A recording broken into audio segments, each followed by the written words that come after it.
За почти 4 года работы команда проекта «Возвращение имени» добилась немалых успехов в установлении исторической справедливости. За это время найдена информация о судьбах 185 узников немецких концлагерей из Абхазии. Проведено 15 церемоний вручения документов родственникам без вести пропавших во время Второй мировой войны. Однако, как признаются участники проекта, поиск информации – очень сложный процесс. По воле сталинского времени и того времени в 1945 году, которым руководил Иосиф Сталин, эти списки воинов, которые были известны советскому командованию, они были запрещены. Ни одна семья не имела никакой возможности узнать судьбу, настоящую судьбу своего родственника.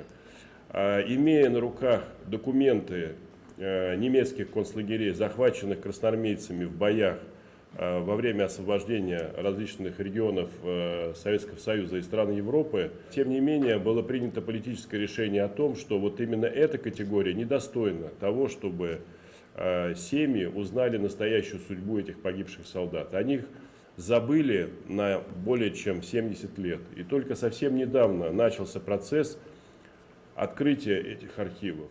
Чтобы узнать о судьбе без вести пропавших, участниками проекта поднимаются уникальные материалы в архивах всего мира. В частности, поиски данных военнопленных ведутся в архивах немецких концлагерей. С первого дня реализации проекта большую поддержку в работе оказывают курсанты Сухумского общевойскового военного училища. Мы этим проектом занимаемся уже 3 года и будем заниматься, я с уверенностью могу сказать, при поддержке министра обороны, руководящего состава Министерства обороны и курсантов военного училища. Для нас, как и для вас, это очень трогательно, потому что видеть ваши лица, бывают и слезы, очень сложно.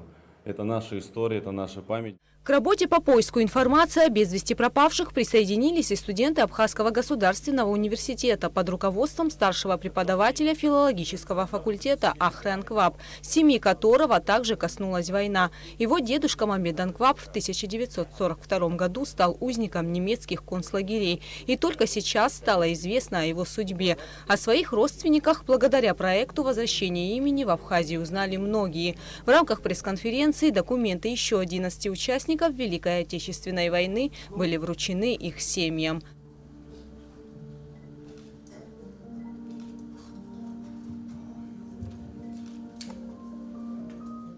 Гугу Савардания, Ильдар Дамиров, Абхазское телевидение.